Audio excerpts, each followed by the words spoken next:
Selamat datang kembali di pembahasan kita. Hari ini kita mau menyelami sistem praktis dari Ross Atkins, jurnalis BBC itu loh. Oh, yang jago banget bikin hal rumit jadi simpel itu ya? Nah, betul. Fokus kita di bab 3 bukunya, The Art of Explanation.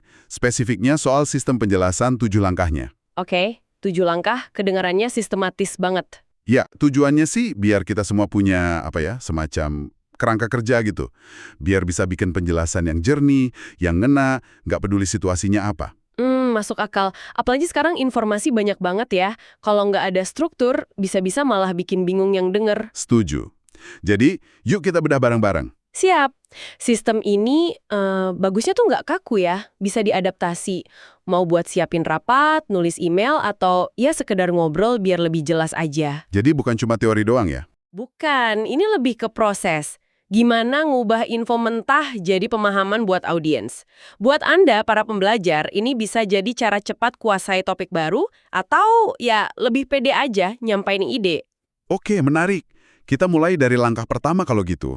Persiapan atau setup? Yap, fondasinya ini. Sebelum kita mulai jelasin apa-apa, penting banget buat jawab dulu. Kenapa sih penjelasan ini perlu? Kenapa ya? Terus apa lagi? Terus, buat siapa kita ngomong? Dan gimana caranya info ini bakal disampaikan? Oh, jadi kayak nentuin misi dulu ya sebelum jalan, biar nggak salah arah. Persis. Atkins nyaranin kita tanya ke diri sendiri. Tujuan utamanya apa sih? Siapa nih audiensnya? Pengetahuan mereka soal topik ini udah sejauh mana? Sama atau beda-beda? Wah, detail juga ya pertanyaannya. Soal audiens ini penting banget kayaknya. Banget. Terus gimana mereka bakal nerima infonya? Lewat presentasi, laporan tertulis, atau cuma obrolan santai? Beda format, beda pendekatan ya pasti. Tentu. Dan terakhir, ada batasan nggak? Durasi misalnya. Atau jumlah kata. Seberapa ketat batasannya? Oke. Jadi banyak yang perlu dipikirin di awal banget ya? Justru ini sering kelewat. Padahal kalau ini dijawab di awal, keputusan-keputusan selanjutnya jadi lebih gampang. Kayak udah ada panduannya gitu. Biar nggak bikin penjelasan yang terlalu umum atau malah nggak nyambung sama kebutuhan audiensnya ya? Nah, itu dia. Jadi kita fokus ke apa yang benar-benar perlu mereka tahu. Bukan apa yang kita pengen omongin aja. Sip, masuk akal banget. Nah, setelah tujuan jelas, langkah kedua, temukan informasi. Waktunya ngumpulin bahan baku. Di sini, Atkins nekenin banget buat kritis sama sumber. Kritis gimana tuh maksudnya? Ya, kita mesti bisa bedain. Ada sumber langsung, ini sumber aslinya. Ada sumber terpercaya, ini perantara tapi rekam jejaknya bagus. Contohnya kayak media gede atau lembaga riset gitu? Bisa. Nah, di sini konsep aturan 2 sumber BBC itu relevan. Kalau ada info penting, usahakan konfirmasi dari minimal 2 sumber terpercaya. Oh, biar lebih yakin ya validitasnya. Terus ada jenis sumber apa lagi? Ada juga sumber kurang terpercaya. Nah, yang ini kudu ekstra hati-hati. Selalu tanya, ini motifnya apa ya? Ada bias nggak ya? Jadi nggak asal comot info aja ya, harus dicek bener. Betul, sikap skeptis yang sehat itu penting banget di tahap ini. Selalu lacok sumbernya dari mana. Ini bantu banget buat verifikasi nanti. Atau kalau perlu nyantumin sumber. Pertanyaan kuncinya apa aja nih pas ngecek sumber? Ya tanya aja sumbernya siapa. Kalau nggak jelas, patut curiga. Terus, benernya sih infonya? Kadang feeling kita bisa bantu kalau ada yang aneh. Insting jurnalisnya main ya? Bisa jadi. Dan jangan lupa tanya, siapa lagi yang tahu soal ini? Cari ahli lain, cari perspektif beda buat validasi. Intinya, ngumpulin info yang benar bukan sekedar banyak. Nah, yang menarik nih, Atkins juga nyaranin kita antisipasi pertanyaan audiens. Oh iya? Gimana tuh? Jadi kita coba bayangin, kira-kira apa ya yang bakal mereka tanyain setelah dengar penjelasan kita? Ini kan maksa kita mikir dari sudut pandang mereka, Wah iya juga ya. biar lebih siap jawabnya nanti. Dan satu lagi, jujur sama diri sendiri. Bagian mana sih dari topik ini yang gue sendiri belum paham bener? Itu penting banget. Justru kalau kita tahu apa yang kita nggak tahu, kita jadi terdorong belajar lagi sebelum jelasin ke orang. Benar. Biar nggak nyebarin kebingungan ya. Tepat. Dan ini juga bantu nyusun daftar area apa aja yang perlu dibahas. Kayak contoh anaknya Atkins, Ales pas siapin ujian itu. Oke, lanjut. Langkah ketiga, saring informasi. Distill the information. Nah, ini bagian nambang emasnya. Dari semua bahan yang udah dikumpulin, kita pilih yang paling penting. Analogi tambang timah Gifor itu ya? Iya, Tujuannya mecah info jadi bagian terkecil yang paling esensial dan paling jernih. Gimana caranya? Ada 2 kali sapuan. Sapuan pertama gimana? Baca semua materi yang udah kekumpul, terus tanya dengan tegas. Ini relevan nggak sama tujuan awal gue? Kalau nggak, pindahin dulu, jangan dihapus. Oke, dipisahin dulu. Kalau relevan? Kalau iya, atau mungkin relevan, pertahankan. Terus dari yang dipertahankan itu, ekstrak poin intinya aja. Buang kalimat-kalimat nggak perlu, fokus ke nilai informasinya. Jadi benar-benar diambil saripatinya aja ya. Terus sapuan kedua. Nah, sapuan kedua, tinjau lagi materi yang tersisa tadi. Kali ini lebih tegas lagi. Buang apapun yang nggak benar-benar dukung tujuan. Kalau masih ragu dikit, ya udah biarin dulu. Di sini nih tantangannya ya. Bedain mana yang cuma menarik sama yang esensial. Betul banget. Seringkali kita tergoda masukin fakta unik atau cerita sampingan yang keren, padahal sebenarnya nggak nyambung ke inti penjelasan. Sayang gitu ya mau buangnya. Emang, makanya proses nyaring ini butuh ketegasan. Kadang rasanya kejam sama kerjaan sendiri, tapi hasilnya penjelasan jadi jauh lebih fokus dan kuat. Kalau masih ragu gimana? Minta tolong orang lain. Nah, itu saran bagus dari Atkins. Minta pendapat kedua. Orang lain bisa ngasih perspektif objektif. Iya ya, kadang kita terlalu dalam sama materi kita sendiri jadi nggak bisa lihat celahnya. Betul, setelah disaring, cek lagi, ada yang kurang nggak infonya? Perlu cari lagi. Info yang ada udah paling simpel belum bentuknya? Oke, jadi penyaringan ini iteratif juga ya? Bisa bolak-balik? Bisa jadi. Pendapat kedua itu seringkali jadi penyelamat. Bisa nangkep bias atau asumsi yang kita nggak sadar. Sip, sekarang kita punya kepingan emas informasinya. Langkah keempat, susun informasi. Organize the information. Waktunya merangkai kepingan-kepingan tadi jadi struktur yang logis.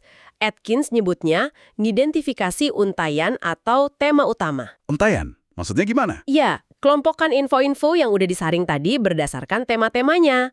Misalnya bagian sejarah, bagian dampak, bagian solusi, gitu. Oh, di tagging gitu ya per tema. Terus? Pisahin juga poin-poin yang paling nendang, yang paling berdampak. Ini bisa jadi senjata buat ditaruh di awal atau akhir penjelasan biar lebih nempel di ingatan audiens. Oke, jadi ada untayan tema, ada untayan poin kunci. Terus gimana nyusunnya? Nah, di sini kita mulai mikirin alur ceritanya. Urutan tema mana yang paling masuk akal, paling gampang diikuti. Gak ada rumus pasti sih. Tergantung topiknya ya. Betul. Atkins nyebutin beberapa struktur naratif klasik yang bisa jadi inspirasi. Bisa kronologis berdasarkan waktu, bisa tematik per topik kayak tadi. Atau argumentatif kalau mau ngebangun kasus ya. Bisa. Atau masalah solusi. Atau zoom in out dari detail ke gambaran besar atau sebaliknya. Banding kontras juga bisa. Banyak juga ya pilihannya. Kuncinya apa dong? Kuncinya, pilih struktur yang paling efektif buat nyampein tujuan awal kita. Kadang, coba aja tulis kalimat pertama buat tiap bagian.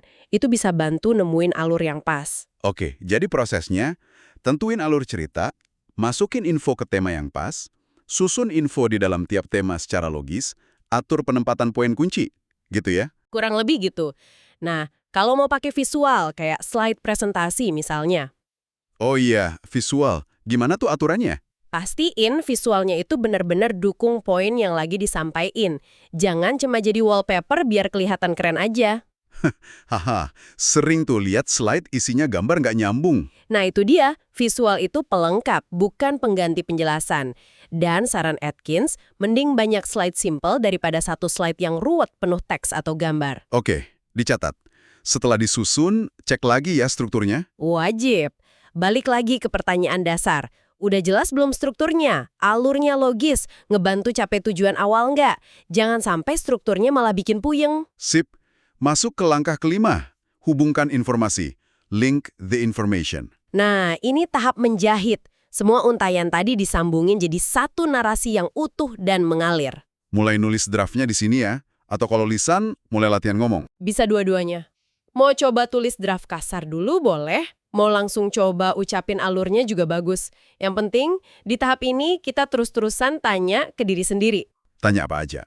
Bahasanya udah simpel belum? Tiap bagian perannya jelas nggak? Maksud tiap kalimat udah presisi? Ada nggak bagian yang, bahkan buat saya sendiri masih agak bingung? Dan soal pertanyaan audiens tadi ya, udah kejawab belum kira-kira? Nah, itu juga. Di sini kita perlu mikirin gimana bikin jahitan antar bagian itu mulus dan kuat, biar nggak patah-patah. Gimana caranya biar mulus? Ada tekniknya? Ada banyak teknik yang Atkins share, misalnya hindari berhenti mendadak antar bagian, pakai transisi yang halus. Kayak kata penghubung gitu. Bisa. Atau teknik menggoda, trailing. Kasih bocoran dikit tentang apa yang mau dibahas selanjutnya, biar audiens tetap nungguin.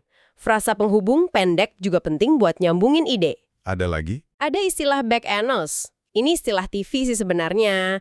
Maksudnya, setelah kita kasih info penting kayak kutipan atau data, kita kasih konteks atau penekanan lagi setelahnya. Oh, jadi nggak cuma lempar data terus ditinggal gitu aja ya? Dijelasin lagi kenapa itu penting. Betul, biar infonya lebih nempel dan dampaknya kerasa. Tapi ya, nggak usah dihafalin semua tekniknya juga. Yang penting prinsipnya, bikin alurnya logis, enak diikuti, dan jaga perhatian audiens. Dan yang penting juga, temukan suara kita sendiri kan? Nah, itu dia. Jangan coba jadi orang lain. Tanya aja, kalau ngobrol biasa, gue ngomongnya gini nggak sih? Kalau enggak, ya ubah biar lebih natural. Penjelasan terbaik itu yang otentik. Seperti itu banget. Keaslian itu kerasa soalnya. Terus, perhatiin juga kalimat awal dan akhir. Momen krusial itu, kesempatan terbaik buat narik perhatian di awal dan ninggalin kesan kuat di akhir. Oke. Terakhir, baca lagi keseluruhannya buat ngerasain alurnya udah enak atau belum. Pengecekan cepatnya, ceritanya utuh, alurnya mulus. Terdengar otentik kayak Anda. Sip. Hampir finish nih. Langkah ke-6. Rampingkan. Tighten. Tahap polesan akhir. Ibaratnya mixing lagu, kata Atkins ngutip Philip Zdar. Ini butuh ketegasan, kadang perlu kejam buat buang bagian yang udah kita bikin tapi ternyata nggak esensial. Potong-potong lagi ya berarti? Iya, periksa kalimat per kalimat. Info ini, kutipan, data, beneran perlu nggak? Jangan-jangan cuma ngulang. Kalimat ini bisa disederhanain atau dipendekin lagi nggak tanpa ngubah makna. Cari kata-kata mubazir juga ya, kayak kolaborasi bersama gitu. Nah, contoh bagus itu, redundansi. Terus, pilihan katanya udah pas belum? Udah aktif. Gimana pembuka sama penutupnya? Udah mantep? Ini tahap yang suka bikin galau ya, rasanya semua penting. Emang, makanya saran Atkins buat minta pendapat kedua di tahap ini penting banget. Orang lain bisa lihat lebih jernih mana yang bisa dibuang, mana yang kurang jelas. Bisa nangkep asumsi kita yang keliru juga mungkin ya? Tepat. Mata segar dari orang lain itu nilainya gede banget. Buat mastiin penjelasan kita nggak cuma ramping, tapi juga akurat, adil, gampang dipahami. Detail-detail bisa ngangkat kualitas banget. Jadi jangan malu minta tolong temen atau kolega buat ngasih masukan ya? Justru itu bagus. Pengecekan terakhir sebelum naik panggung. Udah seramping mungkin, siap dilempar ke audiens. Oke, siap. Dan akhirnya langkah ke-7, penyampaian, delivery. Ini pamungkasnya. Penjelasan sebagus apapun konsepnya, kalau cara nyampainnya jelek, ya bisa gagal. Ini bukan cuma soal apa yang diomongin, tapi bagaimana. Analogi musisi Steely Dan itu ya. Udah sempurna terus dilonggarin dikit biar natural. Nah, itu. Tujuannya presisi, tapi nggak kaku. Terdengar hidup. Terus gimana caranya biar nggak kaku pas nyampein? Kuncinya cuma satu. Latihan. Latihan gimana aja? Pertama, baca keras-keras. Ini cara paling bagus buat ngerasain alurnya, nemuin mana kalimat yang aneh atau susah diucapin. Biar lidahnya nggak keseleo ya. Haha, bisa jadi. Kedua, tentuin format contekan. Mau pakai skrip lengkap? Boleh, tapi hati-hati kedengaran kayak baca. Mau poin-poin? Ini sering jadi pilihan bagus, tapi perlu dilatih biar dari poin bisa ngembang jadi kalimat lancar. Atau mau hafalan? Kalau yakin bisa, silakan. Tapi fokusnya tetap ke pemahaman alur ide. Jangan hafalin kata per kata. Oke. Terus teknis penyampaiannya sendiri, ada tips? Ada beberapa hal dasar. Atur pace atau kecepatan bicara. Jangan cepat-cepat terus, jangan lambat terus. Variasikan. Biar nggak monoton ya? Betul. Terus gunakan penekanan, jeda sesaat sebelum poin penting, atau mainin intonasi. Kalau perlu, tandain di catatan. Antisipasi bagian yang susah diucapin juga? Iya, nama orang, istilah teknis. Kalau bisa disederhanain, sederhanain. Terus kalau bisa coba latihan di tempat acaranya nanti, biar familiar sama lingkungannya. Bahasa tubuh juga penting kan? Tangan, cara berdiri. Penting. Usahain senatural mungkin, kayak lagi ngobrol biasa aja. Hindari gerakan tangan yang aneh atau bikin distraksi. Dan terakhir, gladi bersih ya, seolah-olah udah tampil beneran. Itu idealnya. Kalau perlu, rekam buat evaluasi diri. Emang butuh usaha, tapi ini investasi biar pesan kita sampai dengan efektif. Kerasa banget ya, gimana tiap langkah ini saling terkait dan ngebangun satu sama lain. Memang begitu, dari persiapan matang sampai penyampaian yang meyakinkan. Jadi itu dia ya, 7 langkah sistematis dari Ross Atkins buat bikin penjelasan yang oke punya, langsung dari bab 3 bukunya. Mulai dari siapin fondasi, kumpulin dan saring info, susun jadi cerita, sambungin biar ngalir, poles sampai tajam, terus sampaikan dengan mantap. Ini bukan sulap, tapi proses yang bisa dilatih. Kerangka kerja yang solid banget. Seperti kata Alan Little, kolega Atkins itu ya, penjelasan bagus itu kayak bersihin jendela, bikin kita bisa lihat infonya dengan jelas. Betul. Gak burem, gak ada distorsi. Dan ini emang seni yang perlu dilatih, gak bisa instan. Tapi kalau kita sadar dan coba terapin langkah-langkah ini, kemampuan kita buat menjelaskan dan dipahami pasti meningkat signifikan. Sekaligus mempertajam pemahaman kita sendiri juga ya. Tentu saja. Nah, sebagai penutup nih, buat Anda yang dengerin, coba renungin deh, dari 7 langkah tadi, mana sih yang rasanya paling jadi tantangan buat Anda sekarang? Pertanyaan bagus. Dan satu aja perubahan kecil apa yang bisa Anda coba terapin minggu ini buat mulai bersihin jendela penjelasan Anda sendiri. Coba dipikirin ya. Sampai jumpa di pembahasan mendalam kita berikutnya.